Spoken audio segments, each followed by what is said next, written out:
اللہ کے راستے میں لگا رہا ہے، گھر والوں کی ضروریات ہی پوری نہیں ہو رہی،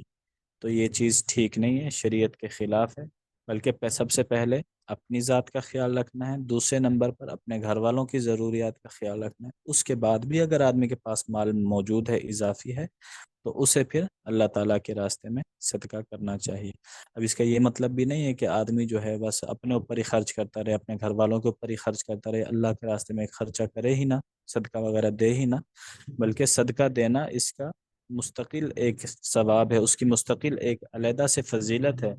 تو وہ بھی کرنا چاہیے۔ لیکن اس میں اس وقت آدمی صدقہ کرے اللہ کے راستے میں جب پہلی دو ضروریات، اپنی ضروریات اور اپنے گھر والوں کی جو بنیادی ضروریات ہیں وہ پوری ہو رہی ہیں۔ اس میں ضروریات مراد ہیں، خواہشات مراد نہیں ہیں۔ خواہشات تو آدمی کی کبھی ختم نہیں ہوتی، جو بنیادی ضروریات ہیں، دو وقت کا کھانا، ٹھیک ہے، اور پہننے کے لیے کپڑے، مکان، رہائش وغیرہ، یہ بنیادی ضرورت ہے انسان کی، اگر یہ پوری ہو رہی ہیں تو اس کے بعد آدمی اللہ تعالیٰ کے راستے میں مال خرچ کر سکتا ہے۔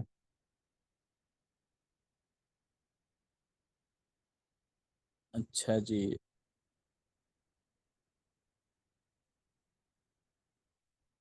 اگلی حدیث 751، حضرت ابو ہریرہ رضی اللہ تعالیٰ عنہ فرماتے ہیں کہ آپ صلی اللہ علیہ وسلم نے فرمایا، اربعات دنانیر، چار دینار ہیں، دینارن آتیتہ مسکینن، پہلا وہ دینار جو تم کسی مسکین کو دے دو، و دینارن آتیتہ فی رقبہ، دوسرا وہ دینار جو تم کسی غلام کو آزاد کرانے کے لیے دے دو، و دینارن انفقتہ فی سبیل اللہ، تیسرا وہ دینار جو تم اللہ کے راستے میں خرچ کرو، و دینارن انفقتہ علی اہلک، چوتھا وہ دینار جو تم اپنے اہل و عیال پر خرچ کرو، افضلها، ان میں سب سے افضل دینار کون سا ہے، الذی انفقتہ علی اہلک، جو تم اپنے اہل و عیال پر خرچ کرو۔ تو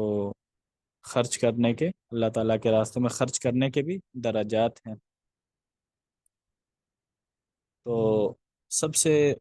ان روایات سے یہ بات واضح ہو رہی ہے کہ مال کے خرچ کرنے میں سب سے مقدم آدمی کے جو ہے وہ بیوی بچے ہیں، ان کی بنیادی ضروریات کو پورا کرنا یہ آدمی کی ذمہ داری ہے۔ اگر آدمی یہ ذمہ داری پوری نہیں کر رہا تو آخرت میں اس کا مواخذہ بھی ہوگا، اس پر جس طرح ثواب مل رہا ہے، سب سے افضل دینار کہا جا رہا ہے خرچ کرنے پر، اگر کوئی شخص اپنے اہل و عیال، بیوی بچوں کی ضروریات پوری نہیں کر رہا تو اسی طرح آخرت میں اس سے مواخذہ بھی اتنا ہی سخت ہوگا۔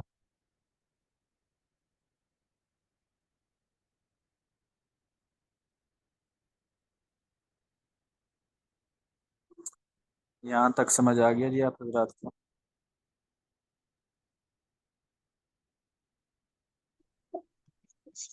جی سر جی۔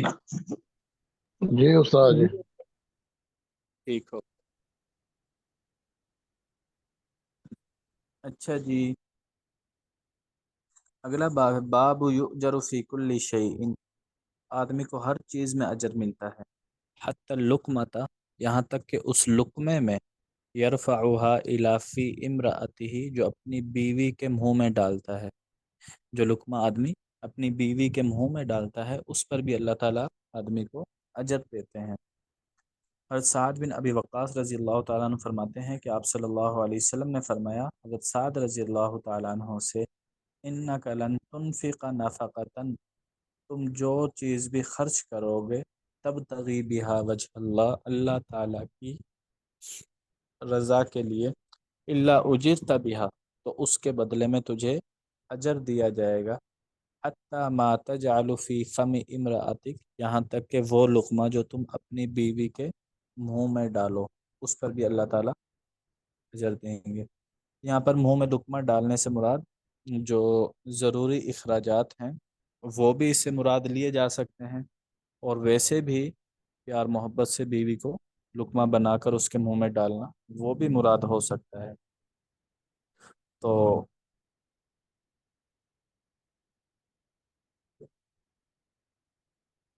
بیوی بچے ہیں، ان کا نان نفقہ پورا کرنا یہ شوہر کی ذمہ داری ہے، ٹھیک ہے،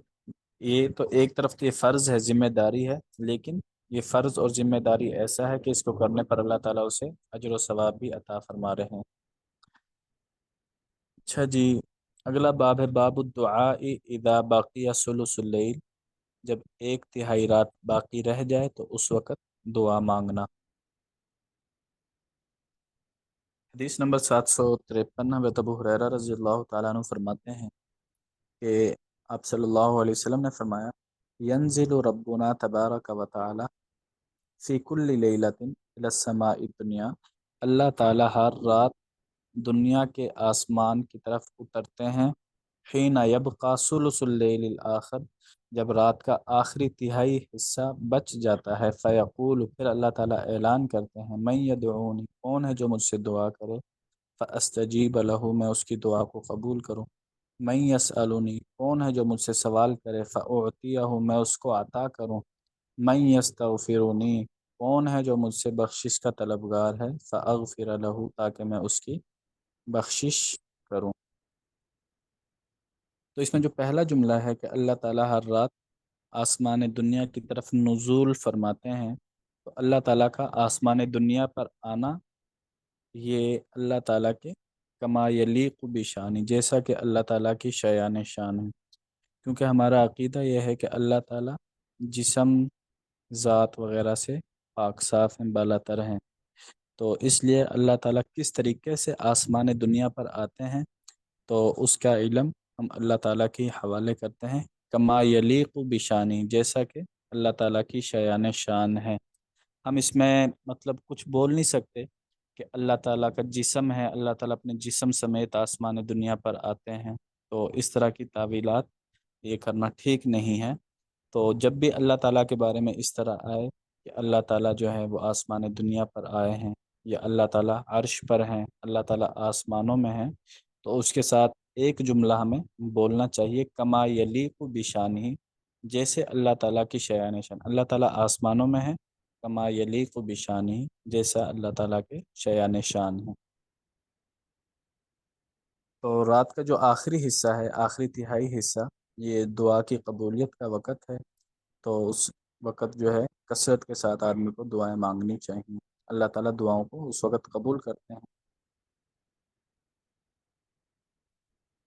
اچھا جی، باب قول الرجل فلان جعد اسود او طویل قصیر یرید الصفت ولا یرید الغیبت، آدمی کا یوں کہنا فلان جعد، فلاں کے بال گھنگریالے ہیں، اسود، فلاں کالا ہے، طویل، وہ تو بڑا لمبا ہے، قصیر، وہ چھوٹا ہے، یرید الصفت، اس کی صفت بیان کرنا مقصود ہو، ولا یرید الغیبہ، غیبت کرنا مقصود نہ ہو،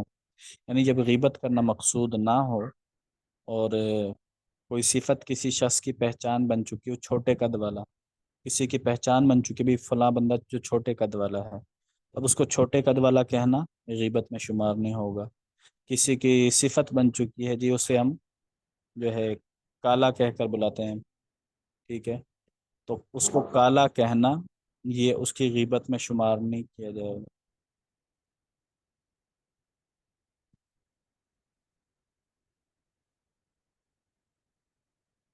اچھا جی، یہ حدیث امام ابن شہاب زہری رحمۃ اللہ علیہ فرماتے ہیں اخبرنی ابن اخی ابی رحم، مجھے میرے بھتیجے ابو رحم کلثوم بن حسین غفاری انہ سمع ابا رحم، کہ انہوں نے سنا حضرت ابو رحم رضی اللہ تعالیٰ عنہ سے، وکان من اصحاب رسول اللہ صلی اللہ علیہ وسلم، اور ابو رحم یہ ان صحابہ میں سے ہیں جنہوں نے آپ صلی اللہ علیہ وسلم سے بیعت کی، تحت الشجرۃ، درخت کے نیچے، صلح حدیبیہ کے موقع پر جب آپ صلی اللہ علیہ وسلم نے حضرت عثمان رضی اللہ تعالیٰ عنہ کو مکہ مکرمہ بھیجا تھا اور ان کی شہادت کی خبر پھیل چکی تھی، تو اس وقت آپ صلی اللہ علیہ وسلم نے صحابہ سے درخت کے نیچے بیعت لی تھی، لڑنے کی، جنگ کرنے کی، تو اس وقت جن لوگوں نے بیعت کی تھی تو اللہ تعالیٰ نے ان کے بارے میں قرآن پاک کی آیت نازل فرمائی تھی کہ اللہ تعالیٰ نے ان کو بخش دیا ہے۔ تو یہ ان صحابہ میں سے ہیں حضرت ابو رحم رضی اللہ تعالیٰ عنہ، یقول، یہ کہتے ہیں حضرت ابو رحم رضی اللہ تعالیٰ عنہ، غزوت مع رسول اللہ صلی اللہ علیہ وسلم غزوۃ تبوک، میں غزوہ تبوک میں آپ صلی اللہ علیہ وسلم کے ساتھ تھا، فقمت لیلۃ بالاخضر، تو میں نے ایک رات قیام کیا اخذر مقام پر، اخذر یہ جگہ کا نام ہے، تو فقمت لیلتن، وہاں پر میں نے ایک رات قیام کیا، فصرت قریبا منہ، میں آپ صلی اللہ علیہ وسلم کے قریب ہو گیا۔ جب رات کو پڑاؤ ڈالا تو یہ قریب ہو گئے آپ صلی اللہ علیہ وسلم کے۔ فَأُلْقِيَ عَلَيْنَا النُّعَاسُ، کہتے ہیں ہم سب لوگوں کے اوپر اونگ طاری کر دی گئی، اللہ تعالیٰ نے جتنے بھی صحابہ تھے سب کے اوپر اونگ طاری ہوگی، سب کو نیند آنے لگ گئی۔ فَتَفِقْتُ أَسْتَيْقِظُ، میں اپنے آپ کو جگانے کی کوشش کرتا رہا۔ وَقَدْ دَنَتْ رَاحِلَتِي مِنْ رَاحِلَتِهِ، میری سواری آپ صلی اللہ علیہ وسلم کی سواری کے قریب ہو چکی تھی، ٹھیک ہے۔ تو رات کا وقت ہو چکا تھا، آپ صلی اللہ سواری پر بیٹھے ہوئے تھے، تو ان کی سواری، یہ پڑاؤ ڈالنے سے پہلے کا واقعہ بیان کر رہے ہیں، پڑاؤ ڈالا تو پڑاؤ کس طرح ہم نے ڈالا، تو کہتے ہیں کہ میری سواری آپ صلی اللہ علیہ وسلم کی سواری کے بالکل قریب ہو چکی تھی۔ فَيُفْزِعُنِي دُنُوُّهَا، اب میری سواری کا آپ صلی اللہ علیہ وسلم کی سواری کے قریب جانا، اس سے مجھے ڈر لگ رہا تھا۔ کیوں؟ خشیت ان تصیب رجلہ فی الغرض، اس بات کے ڈر سے کہ کہیں آپ صلی اللہ علیہ وسلم کا پاؤں میری رکاب میں نہ لگ جائے، سواری اتنی قریب چل رہی تھی کہ مجھے اندیشہ تھا کہ آپ صلی اللہ علیہ وسلم کا جو پاؤں مبارک ہے وہ میرے رکاب میں نہ لگ جائے۔ فَتَفِقْتُ أُؤَخِّرُ رَاحِلَتِي، میں اپنی سواری کو پیچھے کرتا رہا، روکنے کی کوشش کرتا رہا تاکہ آپ صلی اللہ علیہ وسلم آگے نکل جائیں، میں پیچھے رہوں۔ حتیٰ غلبتنی عینی بعض اللیل، یہاں تک کہ رات کے کچھ حصے میں میری آنکھ لگ گئی، سواری پر بیٹھے ہوئے تھے تو بیٹھے بیٹھے کہتے ہیں کہ میری آنکھ لگ گئی، میں سو گیا۔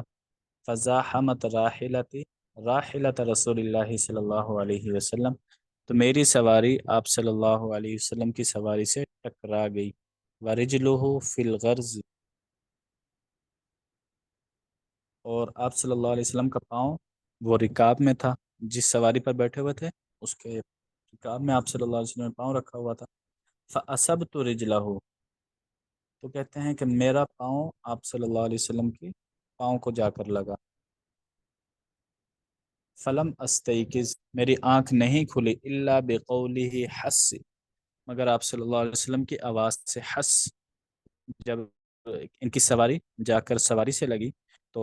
زور سے لگی، تو لگنے کی وجہ سے آپ صلی اللہ علیہ وسلم کے منہ سے یہ آواز نکلی، حس، تکلیف کی وجہ سے، تو کہتے ہیں جب آپ صلی اللہ علیہ وسلم کے منہ سے یہ الفاظ نکلے، حس، تو اس وقت میری آنکھ کھلی۔ فقلت یا رسول اللہ، تو میں نے کہا اے اللہ کے رسول، استغفر لی، اب میرے لیے استغفار کر دیں۔ فقال رسول اللہ صلی اللہ علیہ وسلم سر، آپ صلی اللہ علیہ وسلم نے فرمایا کہ تم چلتے رہو۔ فتفق رسول اللہ صلی اللہ علیہ وسلم یسألنی، تو آپ صلی اللہ علیہ وسلم مجھ سے پوچھتے رہے،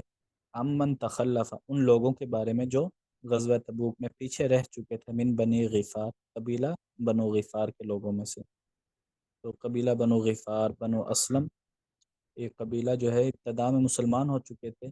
تو ان میں سے بھی کچھ لوگ جو ہے وہ غزوہ تبوک میں پیچھے رہ گئے تھے، تو آپ صلی اللہ علیہ وسلم حضرت ابو رحم رضی اللہ تعالیٰ عنہ سے ان کے بارے میں پوچھنے لگے۔ فأخبرہ، میں آپ کو بتاتا رہا۔ فقال وهو يسألنی، تو آپ صلی اللہ علیہ وسلم نے پوچھا، ما فعل، ان لوگوں کا کیا بنا، النفر، ان لوگوں کا کیا بنا، الحمر، جو سرخ رنگ والے ہیں، الطوال، لمبے لمبے قد والے ہیں، الثتات، بڑے لشکر ہے، ٹھیک ہے، سرخ، ان کے رنگ سرخ ہیں، قد لمبے لمبے ہیں، بڑا ان کا لشکر ہے، تو وہ لوگ کیوں نہیں آئے؟ قال فحدثته بتخلفهم، میں نے بتا دیا کہ وہ لوگ بھی پیچھے رہ گئے ہیں۔ قال، پھر آپ نے پوچھا، تو ہمارا جو باب تھا نا، کسی کو لمبا کہنا، کسی کو چھوٹا کہنا، تو یہ وہ جملہ ہے، اس کی مناسبت سے امام بخاری رحمۃ اللہ علیہ نے یہ باب باندھا ہے کہ آپ صلی اللہ علیہ وسلم نے ان کے بارے میں پوچھا کہ وہ لمبے قد والے، سرخ رنگ والے، بڑے مضبوط لوگ، پھر پوچھا فما فعل السود، سود اسود کی جمع ہے کالے لوگ، فما فعل السود کالے لوگ، الجیاد گھنگریالے بال والے، القصات چھوٹے چھوٹے قد والے، الذین لہم نعام جن کے جانور ہیں، بشبہ کا بشبہ کا شرخ جن کے جانور، شبکہ شرخ یہ ایک جگہ کا نام ہے، شبکہ شرخ، تو وہ کالے لوگ جن کے قد چھوٹے ہیں، بال گھنگریالے ہیں، اور ان کے جانور شبکہ شرخ مقام میں ہیں، تو وہ لوگ کیوں نہیں ہیں؟ فتذکرتہم فی بنی غفار، تو میں نے یاد کرنے کی کوشش کی بنو غفار میں سے، ٹھیک ہے۔ پہلے تو آپ صلی اللہ علیہ وسلم نے بنو غفار کے بارے میں پوچھا نا، جب آپ صلی اللہ علیہ وسلم نے ان کے بارے میں پوچھے، کالے لوگ ہیں، چھوٹے قد والے ہیں، گھنگریالے بالوں والے، تو ابو رحم رضی اللہ تعالیٰ عنہ کہتے ہیں کہ میں سمجھا کہ شاید یہ بھی بنو غفار کے ہی لوگ ہیں، میں سوچنے لگا، یاد کرنے لگا کہ بنو غفار میں ایسے کون سے لوگ ہیں۔ فلم اذکرہم مجھے یاد نہیں آئے، حتی ذکرت انہم رہط من اسلم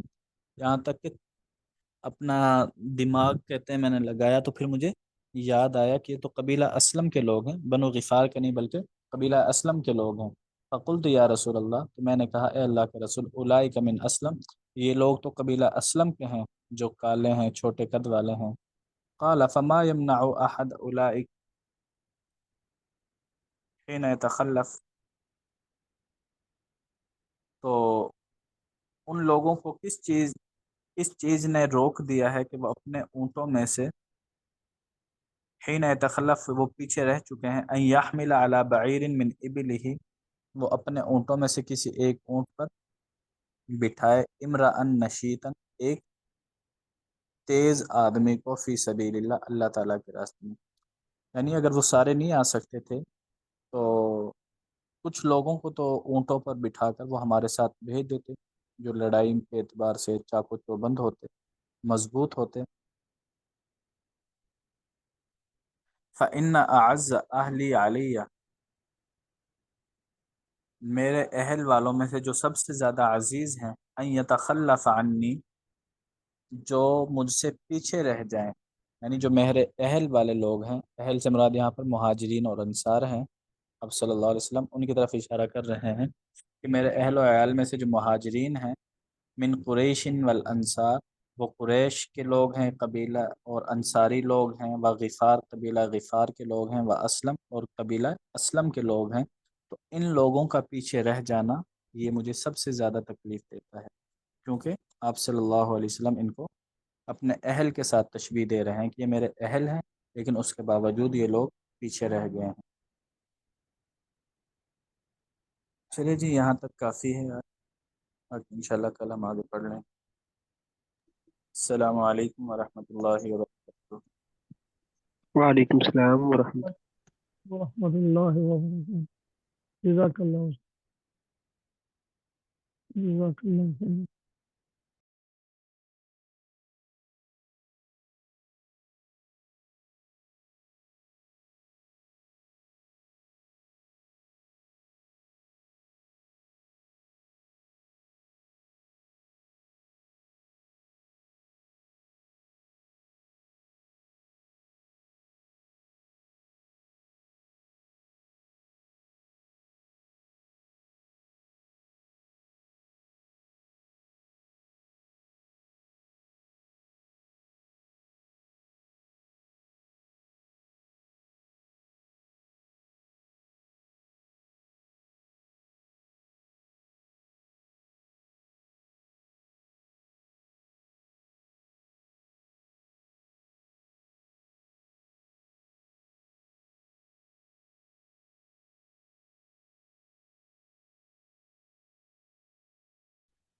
السلام علیکم ورحمۃ اللہ وبرکاتہ۔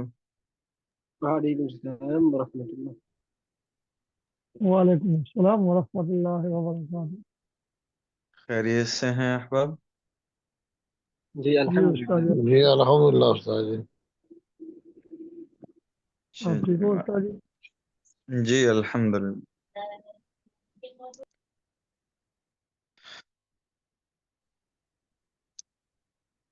اچھا جی، کل ہم نے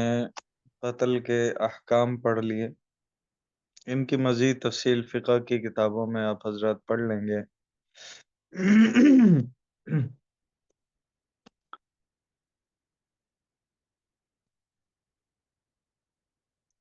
آگے جو چند آیات باقی ہیں اس رکوع کی،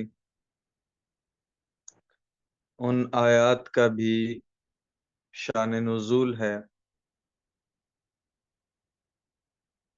حدیث پاک میں آتا ہے کہ صحابہ رضوان اللہ علیہم اجمعین کی ایک جماعت کسی علاقے سے گزری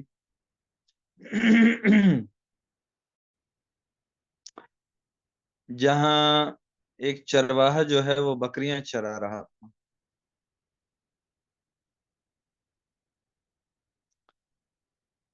معاملہ یہ ہوا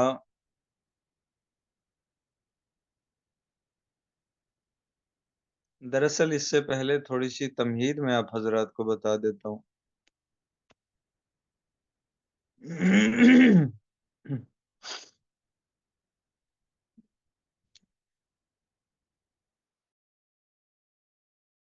ایسے تھے، افراتفری کا سا ماحول تھا۔ آپ علیہ الصلاۃ والسلام مدینہ ہجرت کر چکے تھے۔ بعض ایمان والے، کیونکہ مکہ دارالحرب اور مدینہ دارالاسلام بن چکا تھا، اب جو ایمان کو چھپا کے رہ رہے تھے ان کی بھی موقع ملنے پر کوشش یہ ہوتی تھی کہ مدینہ ہجرت کر جائیں۔ اب بعض مسلمان جو ہے وہ کفار میں ظاہری طور پر شمولیت اختیار کیے ہوئے تھے، کیونکہ اپنا ایمان کو چھپانا تھا جب تک ان کو موقع نہ مل جاتا دارالاسلام میں جانے کا۔ اور اگر ایسا موقع آتا کہ مسلمانوں سے جنگ ہو رہی ہوتی تو وہ کفار کی جانب سے ہی لڑتے تھے وہ مسلمان، کیونکہ وجہ یہ تھی کہ اگر وہ اپنے اسلام کو ظاہر کریں گے تو کفار کا نشانہ بن جائیں گے۔ تو انہوں نے ایک طریقہ کار یہ اپنایا کہ جنگ میں جب مسلمانوں سے آمنا سامنا ہوتا تو ظاہر سی بات ہے گھمسان کی لڑائی ہوتی ہے، کسی کو نہیں پتا ہوتا کون کیا کر رہا، ہر ایک اپنے کام میں مشغول ہوتا ہے۔ تو یہ جو مسلمان کفار کے درمیان اپنی ایمان کو چھپانے کی حالت میں رہتے تھے، یہ جنگ میں جب کوئی مسلمان سامنے تلوار چلاتا، ان سے لڑائی ہوتی تو یہ اس کو السلام علیکم کہہ دیا کرتے۔ تو یہ ایک سمجھ لو کہ آج کے حساب سے کوڈ ورڈ بن چکا تھا، تاکہ سامنے والا سمجھ جائے کہ ہم تمہارے خیر خواہ ہیں، ہم بھی مسلمان ہی ہیں، لیکن ایک حکمت کے تحت، مصلحت کے تحت اپنے ایمان کو چھپائے بیٹھے ہیں۔ تو اسی اثناء میں جب صحابہ کی کوئی جماعت جو ہے سفر کر رہی ہوتی تو کئی مرتبہ کافر بھی اگر اکیلے مل جاتے تو وہ بھی کہہ دیا کرتے تھے کہ السلام علیکم، تاکہ ہم بچ جائیں، جان چھوٹ جائے۔ اسی طرح کا ایک واقعہ پیش آیا، حدیث پاک میں آتا ہے صحابہ رضوان اللہ علیہ مجمعین کی ایک جماعت کسی علاقے سے گزری جہاں ایک چرواہا بکریاں چرا رہا تھا۔ مسلمانوں کو دیکھا تو چرواہے نے سلام کیا، تو بعض صحابہ نے یہ سمجھا کہ شاید یہ اپنی جان بچانے کے لیے خود کو مسلمان ظاہر کر رہا ہے، سلام کر رہا ہے۔ چنانچہ انہوں نے بغیر تحقیق کیے اس کو قتل کر دیا اور اس کی بکریاں چھین لی۔ ایسے کئی چرواہوں کے ساتھ یہ معاملہ کیا، حضور صلی اللہ علیہ وسلم کی خدمت میں بکریاں لے کر حاضر ہوئے، جس پر یہ آیت نازل ہوئی۔ روایات سے بھی یہ معلوم ہوتا ہے مصیبت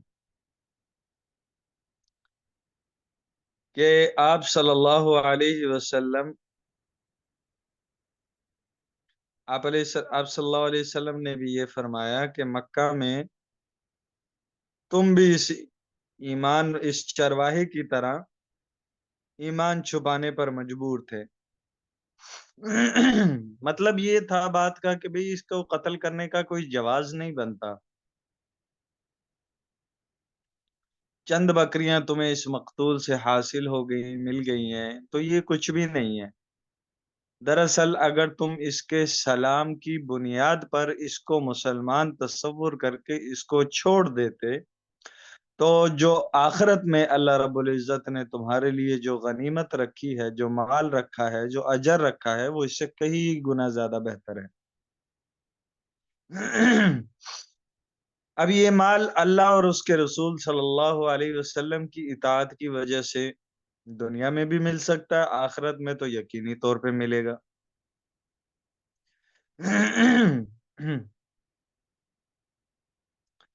تو اس آیت کے تحت کئی واقعے ذکر کیے جاتے ہیں، جن میں سے خلاصتاً اور جو مطلق طور پہ میں نے ذکر کر دیا، ورنہ ایک اور واقعہ بھی ہے۔ بے شمار ایسے واقعات اس وقت میں پیش آئے تھے۔ ابن جریر کے حوالے سے حضرت ابن عمر رضی اللہ تعالیٰ عنہ سے منقول ہے، آپ صلی اللہ علیہ وسلم نے جنگی ضرورت سے صحابہ کی ایک جماعت روانہ فرمائی۔ ان میں ایک شخص تھا ملحم بن جسامہ۔ ان لوگوں کی راستے میں ایک شخص سے ملاقات ہوئی، عامر بن ازبت۔ عامر نے باقاعدہ اسلامی طریقے سے ان لوگوں کو سلام کیا، یعنی اپنا مسلمان ہونا ظاہر کیا، لیکن جسامہ اور عامر کے درمیان زمانہ جاہلیت سے ہی دشمنی سی چلی آ رہی تھی، تو جسامہ نے موقع کا فائدہ اٹھا کر عامر کو قتل کر دیا۔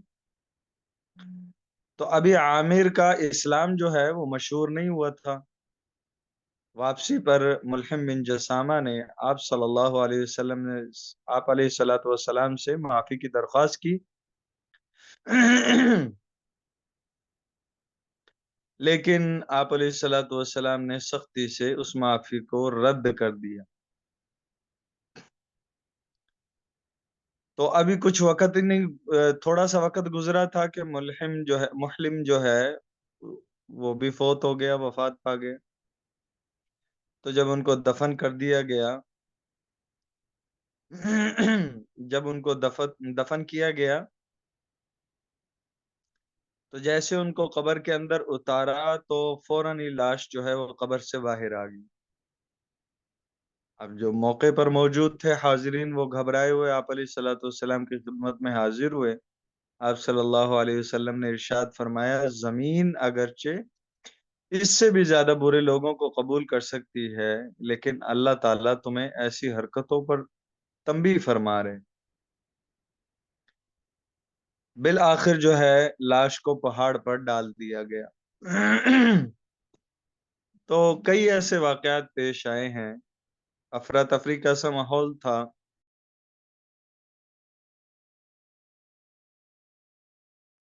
بعض اپنے ایمان کو چھپائے مکہ میں موجود تھے، کچھ مشرکین کے قبضے میں تھے،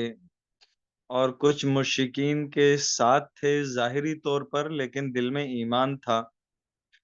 تو وہ بھی موقع کی تلاش میں تھے کہ کب ہمیں موقع ملے اور ہم دارالحرب سے یعنی مکہ سے نکل کر مدینہ یعنی دارالاسلام پہنچ جائے۔ اس پر یہ آیت نازل ہوئی، بسم اللہ الرحمن الرحیم، یا ایہا الذین آمنوا، اے وہ لوگو جو ایمان لے کر آئے ہو، اذا ضربتم، جب تم سفر کرو، فی سبیل اللہ، اللہ کے راستے میں، فتبینوا، تو بھئی خوب تحقیق کر لیا کرو، ولا تقولوا لمن القا، اور نہ کہو اس شخص کو جس نے ڈالا الیکم، تمہاری طرف، السلام، سلام کو، یعنی تم سے سلام کیا، لست مومنا، کہ تم مومن نہیں ہے۔ منافق کو بھی ہم منافق کے ساتھ بھی مومن والا رویہ رکھتے ہیں، اس کی وجہ صرف اور صرف یہ ہے کہ اسلام ظاہر کا مکلف ہے، اس کے باطن میں کیا ہے وہ اللہ رب العزت بخوبی جانتے ہیں. اپنی باطنی جو بد اعتقادیاں ہیں، بد اعمالیاں ہیں، ان کی بدولت وہ ان کی سزا بھی ضرور پائے گا آخرت میں. لیکن جب تک ان کا نفاق ظاہر نہیں ہو جاتا ان کو مسلمان ہی کی طرح ان کے ساتھ برتاؤ کیا جائے گا. تو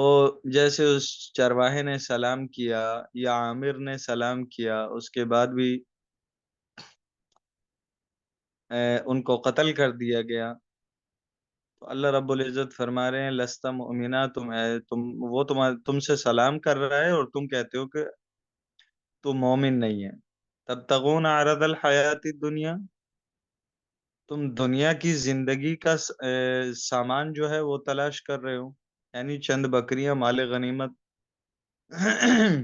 فعند اللہ مغانم کثیرہ، اللہ رب العزت کے پاس بہت زیادہ غنیمتیں ہیں، بہت زیادہ مال ہے، اجر و ثواب ہے. تو اگر تم اس کے ظاہر پر فیصلہ کرتے ہوئے، اس کے سلام کو سنتے ہوئے اس کو مسلمان سمجھ کر چھوڑ دو، تو اللہ رب العزت کی طرف سے تمہیں اس کے بدلے میں بہت زیادہ جو ہے اجر و ثواب ملے گا آخرت میں. لیکن تم نے نہیں چھوڑا، اس کو قتل کر دیا اور دنیاوی چند بکریاں جو ہے اس سے حاصل کر لی، حالانکہ دنیا کا نفع وہ آخرت کے اعتبار سے بہت ہی تھوڑا ہے. تبتغون، تم چاہتے ہو عرض الحیات الدنیا، دنیا کی زندگی کا سامان. فعند اللہ، تو یہ سن لو اللہ کے پاس مغانم کثیرہ، بہت زیادہ غنیمتیں ہیں، بہت زیادہ مال غنیمت ہے.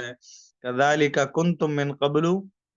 ذرا غور و فکر کرو، سوچو تو صحیح، اسی طرح کنتم من قبل، تم بھی اس سے پہلے ایسے ہی تھے. فمن اللہ علیکم، اللہ نے احسان کیا تم پر کہ تمہیں اسلام کی دولت سے نوازا. یا اس کا مطلب یہ کہہ لو کہ اللہ نے احسان کیا تم پر کہ اللہ نے تمہیں دارالحرب سے نکال کر دارالاسلام میں پہنچا دیا. تو تم بھی ان سے پہلے ایسے ہی مجبور تھے، اپنے ایمان کو چھپانے کی حالت میں ہی تھے. تو اللہ رب العزت نے آج اگر تم پر احسان کر دیا ہے تو تم کسی دوسرے پر ظلم نہ ڈھاؤ، کسی دوسرے کے ساتھ وہ معاملہ نہ کرو جو تمہارے ساتھ پیش آتا تو تمہیں ناگوار گزرتا. فتبینوا، خوب تحقیق کر لیا کرو. ان اللہ کان بما تعملون خبیرا، کہ بے شک اللہ رب العزت کی ذات جو ہے وہ جو اعمال تم کرتے ہو ان سے خوب باخبر ہے. لا يستوي القاعدون من المؤمنين غير أولي الضرر والمجاهدون في سبيل الله بأموالهم وأنفسهم، اس آیت کا بھی ایک شان نزول ہے. جب یہ آیت نازل ہوئی کہ گھروں میں بیٹھے رہنے والے جو لوگ ہیں اور اللہ کے راستے میں جہاد کرنے والے جو لوگ ہیں یہ برابر نہیں ہو سکتے. تو بعض بڑی جنگوں میں، احد و بدر میں، خاص کر احد میں بڑے صحابہ بھی جانے سے جو ہے رک گئے تھے اور اس جنگ میں شرکت نہیں کی تھی. بعض نے بدر میں شرکت نہیں کی تھی تو انہوں نے قسم کھائی تھی کہ احد میں شرکت کریں گے. تو اللہ نے فرمایا کہ بھئی جو پیچھے بیٹھے رہ جانے والے ہیں اور وہ لوگ جو اللہ کے راستے میں جہاد کرنے والے ہیں وہ برابر نہیں ہو سکتے. اب اس آیت کو سن کر حضرت عبداللہ ابن ام مکتوم رضی اللہ تعالیٰ عنہ نابینا صحابی ہیں، انہوں نے عرض کیا ہم تو معذور ہیں جس کی وجہ سے ہم جہاد میں حصہ نہیں لے سکتے. اب جہاد میں حصہ نہیں لے سکتے تو ہم جہاد کے اجر و ثواب سے بھی محروم رہیں گے. تو اس پر اللہ تعالیٰ نے اسی حکم کو دوبارہ دہرایا، لیکن غیر اولی ضرر کی قید کا اضافہ فرما دیا. یعنی بھائی جو عذر کی وجہ سے جہاد میں حصہ نہ لے سکیں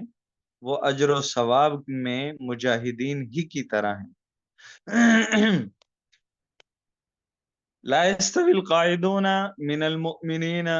بیٹھنے والے برابر نہیں ہو سکتے مومنوں میں سے غیر اولی الضرر. غیر اولی الضرر سے مراد یعنی جو اولی الضرر معذور عذر والے جو ہیں. ضرر عذر کو کہا جاتا ہے، اولی ساتھ لگ گیا تو عذر والے، بغیر عذر والوں کے یعنی عذر والوں کے علاوہ. تو والمجاہدون بیٹھنے والے، جو پیچھے بیٹھنے والے ہیں، جہاد میں شمولیت اختیار نہیں کی ہے اور وہ معذور بھی نہیں تھے، معذور جو ہیں وہ اس حکم سے مستثنا ہے، وہ معذور بھی نہیں تھے، والمجاہدون تو بیٹھنے والے وہ لوگ، والمجاہدون اور جہاد کرنے والے فی سبیل اللہ، اللہ کے راستے میں، باموالہم اپنے مالوں کے ذریعے سے، کہ مال بھی خرچ کیا، جو جنگی سامان کی ضرورت پڑتی ہے اس میں اپنا مال بھی خرچ کیا، وانفسہم اور اپنی جانیں بھی خرچ کی، کہ خود کو پیش کیا جہاد کے لیے۔ یہ کبھی بھی برابر نہیں ہو سکتے اجر و ثواب کے اعتبار سے۔ فضل اللہ المجاہدین، اللہ رب العزت نے جہاد کرنے والوں کو فضیلت دی ہے، باموالہم جو جہاد کرنے والے ہیں اپنے مال، وانفسہم اور اپنی جانوں کے ذریعے سے ان کو فضیلت دی ہے۔ اللہ رب العزت نے کن پر فضیلت دی ہے؟ علی القاعدین، بیٹھنے والوں پر دی ہے۔ کس اعتبار سے؟ درجتاً، درجات کے اعتبار سے۔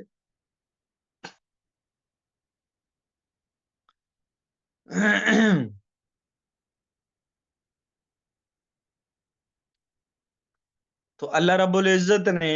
جہاد کرنے والوں کو بیٹھنے والوں پر ایک درجے کے اعتبار سے فضیلت بخشی ہے۔ وفضل اللہ وکل وعد اللہ الحسنى، باقی جو ان کے نیک اعمال ہیں یا جو ان کی نیکیاں ہیں اس میں تو سب سے اللہ کا وعدہ اچھا ہی ہے۔ جو ان کے نیکیاں ہیں یا ان کے اعمال صالحہ جو ہیں اس کے اعتبار سے اللہ کا وعدہ ہر ایک کے ساتھ ہے۔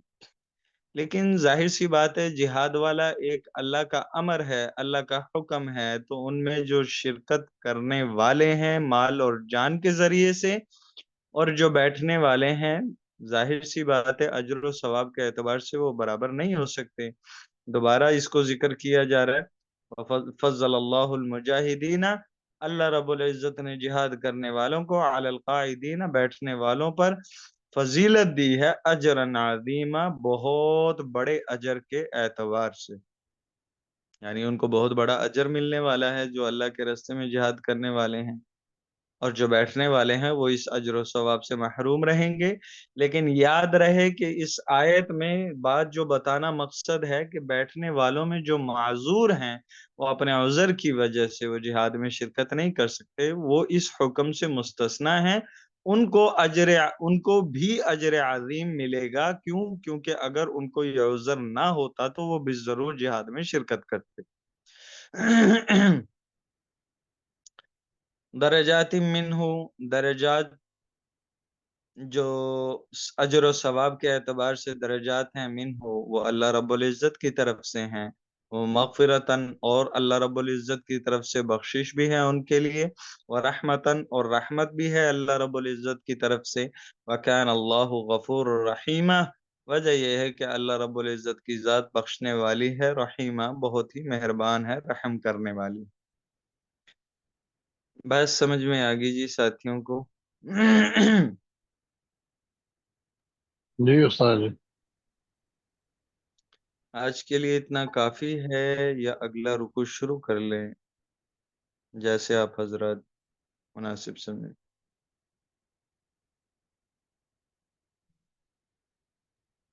ہاں جی، کافی ہے سر۔ چلیں جی، رکوع نمبر 14 جو ہے انشاءاللہ ہم پیر کو شروع کریں گے۔